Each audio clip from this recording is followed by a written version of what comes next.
우리 하나님 말씀 보시겠습니다. 하나님 말씀은 고린도후서 12장 7절에서 10절까지의 말씀입니다. 고린도후서 12장 7절에서 10절까지의 말씀 제가 봉독하겠습니다. 여러 계시를 받은 것이 지극히 크므로 너무 자만하지 않게 하시려고 내 육체의 가시 곧 사탄의 사자를 주셨으니 이는 나를 쳐서 너무 자만하지 않게 하려 하심이라. 이것이 내게서 떠나가게 하기 위하여 내가 3번 주께 간구하였더니 나에게 이르시기를 내 은혜가 내게 족하도다. 이는 내 능력이 약한 데서 온전하여 짐이라 하신지라. 그러므로 도리어 크게 기뻐함으로 나의 여러 약한 것들에 대하여 자랑하리니 이는 그리스도의 능력이 내게 머물게 하려 함이라. 그러므로 내가 그리스도를 위하여 약한 것들과 능욕과 궁핍과 박해와 곤고를 기뻐하노니 이는 내가 약한 그때에 강함이라. 아멘. 할렐루야. 오늘도 함께 예배하는 모든 성도들에게 말씀으로 찾아오시고 말씀으로 만나시는 하나님을 만나시는 귀한 시간 되기를 주님의 이름으로 축원합니다. 우리가 요즘 살아가는 이 시대는 보여지는 강함을 자랑하는 시대 아닌가 생각해 봅니다. 보여지는 강함을 자랑하는 시대 아닌가. SNS를 통해서 자신의 성공, 자신의 행복, 자신의 아름다움 그리고 능력 있음을 보여주는 것을 다들 원하죠. 그러다 보니까 약함은 감추어야 할 수치로 우리는 여겨지게 됩니다. 약함은 자꾸만 감추고 싶고 내가 잘하고 있는 것, 내가 뭐 행복한 것, 내가 이렇게 누리는 것을 막 보여주고 싶어 하는 그런 시대가 아닌가 하는 생각이 듭니다. 교회에서도 마찬가지 같아요. 사역자들도 성도들도 언제부터인가 서로에게 나는 강해지고 있어요. 나는 믿음 있어요. 나는 지금 승리하고 있어요. 나는 은혜 있어요. 라는 그런 보여줘야 하는 그런 모습을 보여줘야 하는 압박감 속에 살고 있는 건 아닌가. 병들었다는 말보다는 치유되었다라는 간증을 더 좋아하고 시험 받는다는 고백보다는 이겨냈다는 승리의 이야기를 우리는 선호하고 고통을 겪고 있다는 말보다는 회복되었다라는 간증을 더 좋아합니다. 눈물 흘렸다는 고백보다는 웃게 되었다는 이야기를 더 좋아하고 연약함을 고백하기보다는 자신의 강함을 더 자랑하는 시대. 우리들의 솔직한 모습이 아닌가. 교회를 다니면서도 성도들에게 솔직한 나의 약함을 말할 때 주저하죠. 오히려 그런 속에 대한 이야기는 술 친구나 세상 친구들에게 더 이야기를 더 잘해요. 오히려 교회 사람들 앞에서는 나는 잘하고 있어. 나는 믿음 있어. 나는 거룩해. 라고 하면서 자신의 솔직한 모습을 말하지 못하고 오히려 세상 친구들하고 세상 뭐 초등학교 동창, 뭐 고등학교 친구 이런 회사 사람들하고는 그렇게 자신의 속 이야기를 많이 하는 그런 시대를 우리는 살아가고 있습니다. 목회자 세계도 마찬가지예요. 우리 목사님들끼리 서로 만나면 어떻게 교회가 잘 되고 있어요? 부흥하고 있어요? 이렇게 물어보면 뭐 늘 교회가 잘 되겠습니까? 늘 교회가 늘 부흥하겠어요? 그렇지 않음에도 네, 잘 되고 있어요. 아유, 부흥하고 있어요. 우리 교회가 아름답게 세워지고 있어요. 라고 말해야 되는 매뉴얼이 있어요. 제가 찾으시는 게 처음 이렇게 부임하면서 먼저 담임한 목사님들 저희가 하는 얘기가 꼭 그 얘기예요. 교회 힘들다고 절대로 목회자들한테 얘기하지 마라. 나중에 그것이 부메랑이 되어 너를 친다. 무슨 말이에요? 했더니 그게 목회자의 힘이 된다는 얘기예요. 때로는 교회 고민도 있고 목회자끼리 같이 속 이야기를 누구랑 해요. 같이 목회자들끼리 이렇게 얘기해야 되는데 그것이 나중에는 힘이 돼서 그 교회 이런 문제 있대. 그런 교회 이런 아픔이 있대. 그런 교회 별로 안 좋은가 봐. 목사님 목회 똑바로 안 하나 봐. 이게 오히려 목회자를 공격하고 오히려 교회를 힘들게 하는 모습을 종종 보다 보니까 선배 목사님이 그런 얘기해요. 함부로 교회 얘기하지 말아라. 그것이 나중에 너를 공격할 거다. 이렇게 할 정도로 우리의 약함을 우리는 자꾸만 숨기게 돼요. 교회 안에서도 그렇지 않아요? 가끔 저한테도 가끔 그런 얘기, 목사님만 알고 기도해 주세요. 왜 우리는 성도들한테 이런 솔직한 나의 아픔을 말하는 것을 두려워할까? 왜 교회에 나오면서 내가 은혜 있는 척, 내가 강하고, 내가 저 시험 받아서 어려운데 나는 괜찮은 척 하면서 나는 그렇게 당당하게 기도 생활하고 나는 이겨내고 있어요. 아니, 지쳐가며 있으면서도 난 잘하고 있어요라고 자꾸만 보여주기를 더 좋아하는, 강한 모습을 보여주기를 더 좋아하는 그런 우리의 모습. 오늘 본문 말씀에 보면 사도 바울은 오히려 정반대의 길을 선택합니다. 자신의 연약함을 고백하고 있고요. 자신의 약함을 자랑해요. 강함을 자랑하는 것 아니고 그의 잘남을 자랑하는 게 아니라 나의 약점, 나의 약한 것, 나의 부족함을 자랑하고 있어요. 왜? 그것이 하나님의 능력이 머무는 자림을 그는 깨달았기 때문에 그래요. 이것이 복음의 역설이에요. 약할 그때 곧 무엇이라? 강함이라. 약할 그때 곧 강함을 그는 경험하였고 그는 체험하였기에 그는 그의 약함을 자랑합니다. 그의 약함을 말해요. 나 이런 아픔이 있고, 나 이런 약점이 있고, 나 이런 병이 있고, 나 이런 연약함이 있고, 나 이런 성격이고, 나 이런 부분이 있어. 우리 가정에 이런 아픔이 있어라는 아주 솔직한 얘기를 하면서 그것이 오히려 그 고백을 통해 내가 강함이 되었음을 그는 경험했기에 그런 약함을 자랑하죠. 우리가 왜 약함을 자랑하지 않아? 그 약함이 나의 약점이 되기 때문에 그래요. 내가 언제 그런 얘기를 했더니 나중에 그것이 소문이 돼서 나를 공격해요. 나는 솔직하게 기도 제목을 요청했는데 그 기도 제목이 소문거리가 되고 그 기도 제목이 그 가정의 약점이 되고 그러다 보니까 점점 우리가 그 얘기를 하지 못하고 솔직하지 못하고 목회자 앞에서도 솔직하지 못하게 말하죠. 우리 가정에 이런 기도 제목이 있지만 말하지 않죠. 오늘 말씀을 통해서 하나님은 왜 오늘 말씀을 통해서 약할 때 강하다고 하신 것일까? 왜 우리에게 이런 약함을 허락하셨을까? 이 약함에 대한 하나님의 뜻을 한번 다시금 새롭게 발견하는 시간이 되기를 축복합니다. 먼저 생각할 건 약함은 하나님의 은혜가 머무는 자리입니다. 약함은 하나님의 은혜가 머무는 자리입니다. 시작. 약함은 하나님의 은혜가 머무는 자리입니다. 혹시 성경책 펼쳐져 있는 분들 계시면 고린도후서 12장 1절 한번 보시면 소제목이 나오죠. 주께서 보여주신 환상과 무엇? 계시. 사도 바울이 환상을 보고 하나님의 계시를 받아요. 엄청난 영적 체험을 해요. 삼층전이라고 하는 그런 하나님의 천상을 보았을까요? 천국을 보았을까요? 아주 하나님 나라의 아름다운 모습을 그가 경험해요. 은혜를 경험한 거죠. 아무도 보지 못한 그 엄청난 은혜를 그가 체험하게 되자 그 영적 체험을 통해 자신이 자만하지 않게 되기를, 교만하지 않게 하기 위해서 하나님이 육체의 가시를 주셨다라고 고백합니다. 7절 말씀 12장 7절 읽어볼까요? 시작. 여러 계시를 받은 것이 지극히 크므로 너무 자만하지 않게 하시려고 내 육체의 가시 곧 사탄의 사자를 주셨으니 이는 나를 쳐서 너무 자만하지 않게 하려 하심이라. 아멘. 여기 계시를 받은 것이 지극히 크다. 계시를 받았다. 은혜를 받은 거죠. 은혜가 너무 커서 그 은혜가 자만하지 않게 하려고 그 은혜를 곧 내가 교만해서 그 은혜를 쏟아버리지 않도록 내가 하나님 앞에 자만해져서 그 은혜가 다 흩어지지 않도록 나에게 가시를 주셔서 그 가시 때문에 은혜가 머물고 있다는 거예요.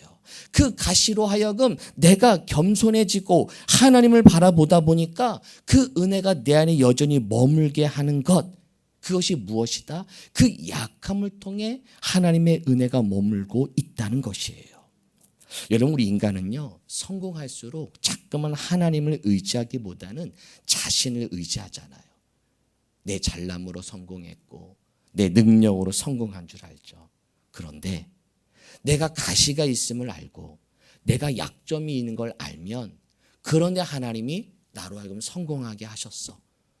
나는 이런 약점 때문에 난 성공할 수 있는 사람이 아니고, 나는 이런 약점 때문에 사람과 좋은 관계를 맺을 수 있는 사람이 아닌데, 내가 그렇게 머물고 있고 그렇게 내가 관계를 맺고 있는 걸 보니까 내가 한 게 아니에요.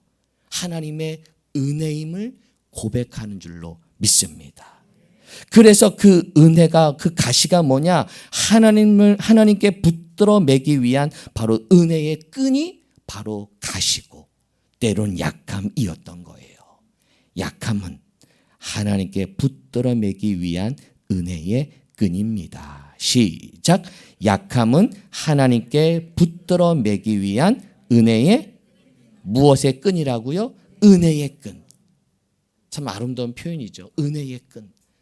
그 가시가 하나님께 붙들어 매기 위한, 나로 하여금 하나님이 붙들어 매기 위한 은혜의 끈, 그 끈이 사라지면, 그 가시가 사라지면 내가 기도하지 않겠죠.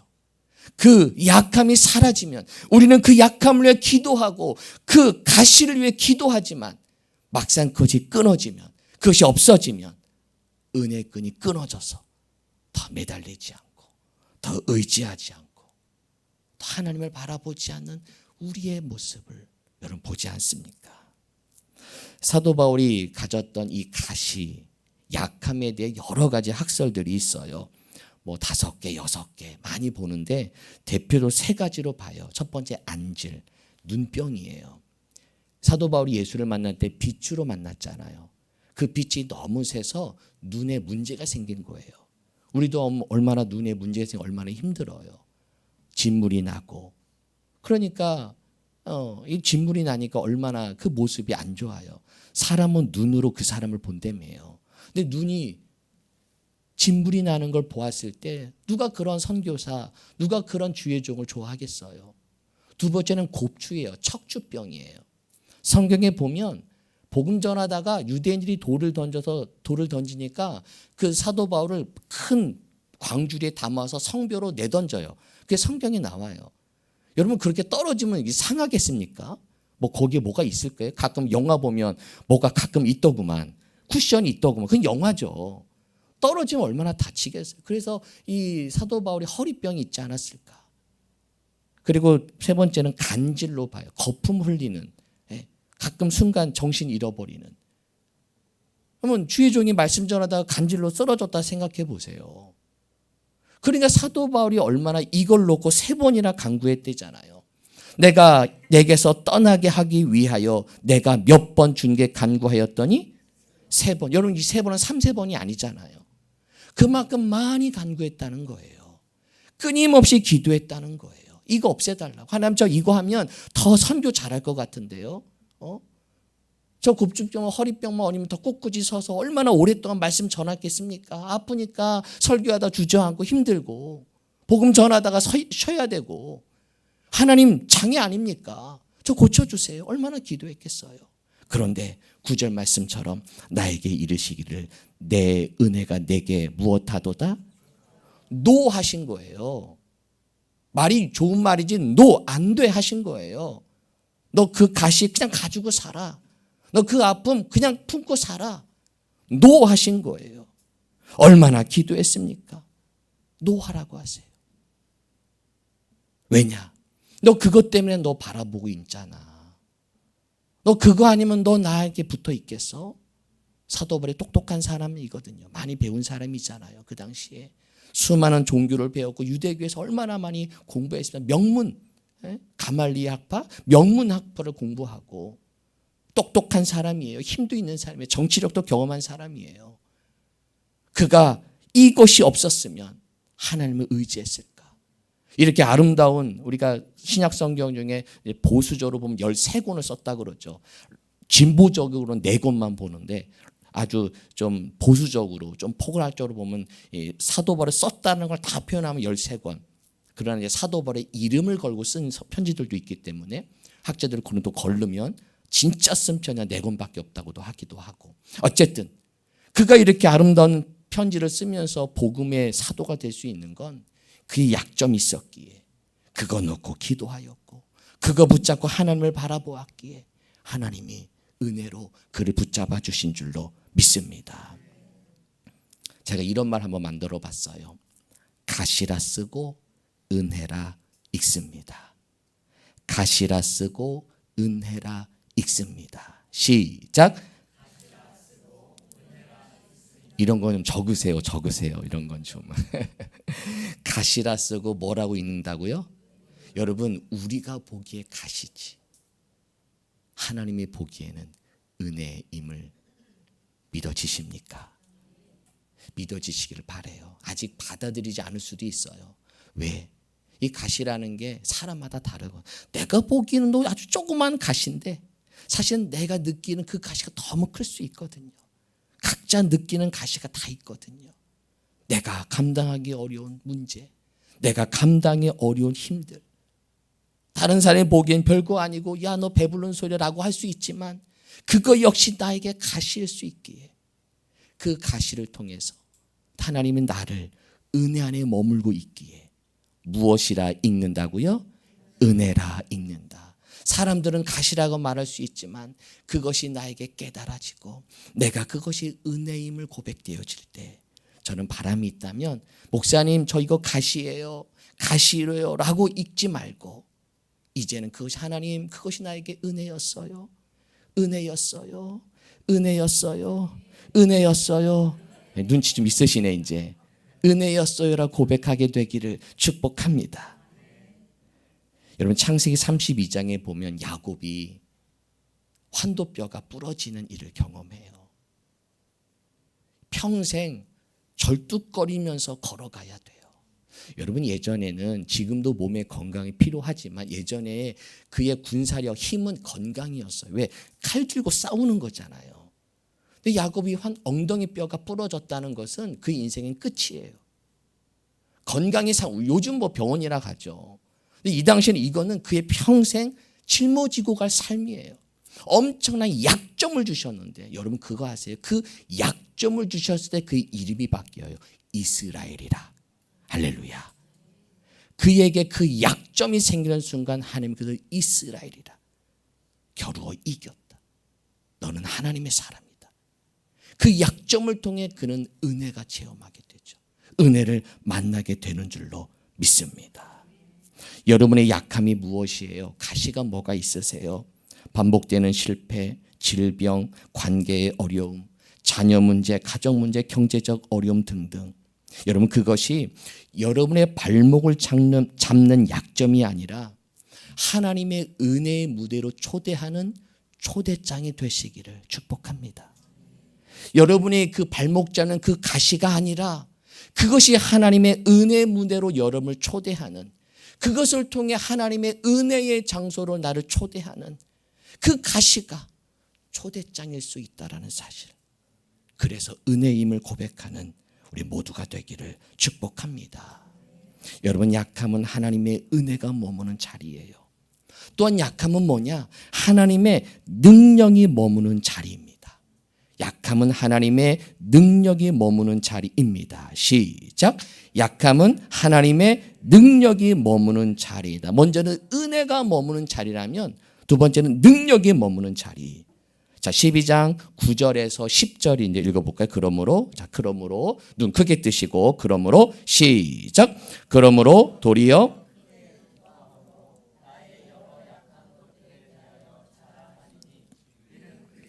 능력이 내게 머물게 하려 함이라.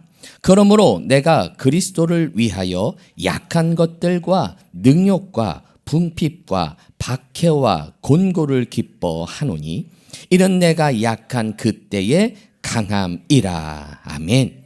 약함을 자랑한대요. 왜? 그 약함을 통해 그리스도의 능력이 내게 머물게 된다는 거예요. 할렐루야. 그 약함을 통해 그리스도의 능력이 내게 머물게 되므로 그 능력이, 그 약함을 통해 하나님의 능력이 드러나는 거예요. 내가 강하면 내가 드러나잖아요. 내가 잘나면 내가 드러나는데 내가 약하니까 나는 드러나지 않고 하나님의 능력이 드러나는, 그러니까 하나님의 능력이 드러나니까 누가 영광 받아요? 하나님이 영광 받아요. 할렐루야. 그래서 하나님이 나에게 약함을 주시는 이유는 너 영광 받으라는 거 아니에요. 우리는 자꾸만 내가 영광 받고 싶잖아요. 내가 칭찬받고 싶잖아요. 저도 그래요. 저도 막 칭찬받고 싶어요. 할렐루야. 왜 이렇게 요즘 나이 드니까 칭찬받고 싶죠? 인정받고 싶은 마음이 막 그런 마음이 들어요. 그런데 그러다 보니까 내가 막 하려고 그래요. 하나님 자꾸만 약함을 주시죠. 그래서 야 아니야. 네가 뭔데? 나를 드러내. 왜 자꾸만 네가 나려고 그러니? 왜 네가 드러나려고 그러니? 내가 드러나야지. 내 능력이 드러나야지. 결국 나의 약함을 통해 하나님의 능력이 드러나게 되는 거예요. 여러분 이 말씀 잘 10절의 마지막에 내가 약한 그때 무엇이라? 이것을 우리는 착각해요. 나의 강함으로 봐요. 아니에요. 누구의 강함이에요? 그렇죠. 우리가 여러분 오해하지 마세요. 내가 약하니까 하나님의 은혜가 내가 강해진다고 생각해요. 내가 강해지니까 내가 교만해져. 내가 높아져. 난 낮아지는 거예요. 그거 아니에요. 내 약함을 통해 내가 강해지는 게 아니라 누가 강해진다? 하나님의 강함이 드러나는 거예요. 할렐루야.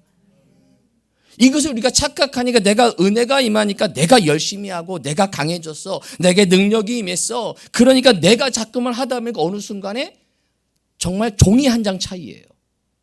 은혜라고 고백하면서 내가 드러나. 하나님을 자랑하면서 나의 자랑이 돼. 정말 종이 한 장 차이예요, 이게요. 그래서 우리는 이 말씀을 보면서 우리는 오해하면 안 돼요. 나의 약함을 통해 하나님의 은혜가 임하게 되고 하나님의 능력이 임해서 내가 강해지는 게 아니라 하나님이 드러나고 하나님이 자랑이 되고 난 여전히 약해. 난 여전히 부족해. 왜? 하나님이 하셨으니까. 할렐루야. 난 여전히 부족하고 난 은혜가 임했음에도 나는 낮아질 수밖에 없죠. 은혜가 임했으면 내가 뭔가 강해져야 되는데 그게 아니에요. 은혜가 임하면 임할수록 나는 더 부족한 자고 아무것도 할 수 없는 자임을 깨닫게 되니까 내가 강해지는 게 아니라 하나님의 강함이 드러나고 하나님의 능력됨을 드러나고 하나님의 영광이 드러나는 삶이 될 줄로 믿습니다. 세상은 우리가 강할 때 강하다고 해요. 그러나 복음은 약할 때 강하다고 말해요. 그래서 역설이에요. 그 약함을 통해 누구의 능력이 드러나기 때문입니다. 그렇죠. 하나님의 능력이 드러나는 거예요. 그래서 하나님은 우리에게 날마다 약함을 주시고 너 힘 좀 빼라. 너 힘 좀 빼. 너 잘난 거 없잖아. 너 약함을 좀 바라봐. 너 약함을 좀 인정해. 라고 하나님이 우리에게 말씀하시죠. 내가 약함을 인정할 때 하나님이 드러나고 하나님이 일하심이 역사되는 줄로 믿습니다. 여러분 모세는 어떤 사람이에요? 모세는 말이 둔한 사람이잖아요. 저는 말을 잘하지 못합니다. 입이 뻣뻣하고 혀가 둔합니다. 그래서 하나님이 그와 함께 하심으로 할 말을 가르치리라. 모세가 대단한 게 아니었죠. 모세와 함께 하신 하나님의 능력이 드러난 줄로 믿습니다. 모세는 무덤도 몰라요. 무덤도 없어요. 이집트 왕들은 무덤으로 자랑했잖아요. 무덤의 크기로 그의 힘을 과시했잖아요. 하지만 모세는 무덤도 몰라요. 왜? 하나님이 드러나시는 삶이었으니까. 그를 통해 하나님이 역사하셨으니까. 기드온은 어떤 사람의 가장 약한 자였잖아요. 므낫세 중에 극히 약하고 아버지 집에서 가장 작은 자녀이다. 그랬던 그에게 하나님 너와 함께 하리니 내가 미디안 사람 치기를 한 사람 치듯 하리라. 기드온이 능력이 많아서가 아니죠. 그와 함께 하신 하나님이 능력이 되셔서 하나님의 능력으로 미디안도 물리치고 하나님이 드러난 줄로 믿습니다. 이게 십자가예요. 십자가도 역설이에요. 예수님은 죽으심으로 승리하셨고 십자가로 구원하셨어요. 예수 그리스도는 가장 약한 모습으로 십자가에 달리셨죠. 가장 약한 모습으로 십자가에 달려 돌아가셨죠. 약함이었는데 하나님의 능력이 임함으로 그 약한 예수를 부활시켰죠. 강함으로 만들어 주셨죠. 그 예수 하나님의 능력이 보여주었죠. 고린도후서에서 이것을 잘 이렇게 표현해요. 고린도후서 13장 4절 시작. 그리스도께서 약하심으로 십자가에 못 박히셨으나 하나님의 능력으로 살아 계시니 우리도 그 안에서 약하나 너희에게 대하여 하나님의 능력으로 그와 함께 살리라. 아멘. 그리스도께서 약해지셨죠. 그 십자가가 뭐예요? 약함이에요. 그런데 그 약함을 갖더니 하나님의 능력으로 그를 살리셨죠. 강함이 되었죠. 우리도 마찬가지예요. 우리도 그 안에서 약하나 나도 똑같아요. 약해요. 십자가를 져야 돼요. 그랬더니 하나님의 능력이 함께함으로 하나님이 우리를 새롭게 세워주실 줄로 믿습니다. 약함은 하나님의 능력을 위한 무대예요. 나의 약함을 주시는 건 그 약함을 통해 하나님의 능력의 역사의 장소, 하나님의 필드예요. 약함을 버리지 마세요. 약함을 무시하지 마세요. 그 약함을 받아들이세요. 그 약함을 통해 하나님은 지금도 일하고 계세요. 그 약함을 통해. 이번 여름 수련회도 시작할 때마다 늘 두렵죠. 잘 될까? 우리 선생님들 물론 잘 준비하지만 또 여러 변수들이 있다 보니까 그런데 또 하나님은 그 약함을 통해서 하나님이 일하시는 수련회, 하나님의 능력과 은혜가 머무는 수련회가 된 줄로 믿습니다. 우리 교사들이 목사님 저 잘할 수 있어요 라기보다는 목사님 너무 걱정돼요. 잘 될까 두려워요. 그래서 기도해야 될 것 같아요. 저는 이런 말 더 듣고 싶어요. 목사님 잘 될 겁니다. 걱정하지 마세요가 아니라 목사님 걱정돼요. 두려워요. 떨고 있잖아요. 보여져요. 알고 있어요. 제 앞에서는 말하지만 그의 눈동자 속에는 떨림이 보여지거든요. 내가 이 일을 감당할 수 있을까? 우리 교회가 이 일을 감당할 수 있을까? 하지만 하나님의 능력과 하나님의 은혜, 우리는 할 수 없지만 하나님이 하셨음을 고백되는 줄로 믿습니다. 약함은 하나님의 은혜를 붙드는 기회입니다. 약함은 하나님의 능력을 체험하는 자리입니다. 약함은 그리스도의 십자가를 따라가는 자리입니다.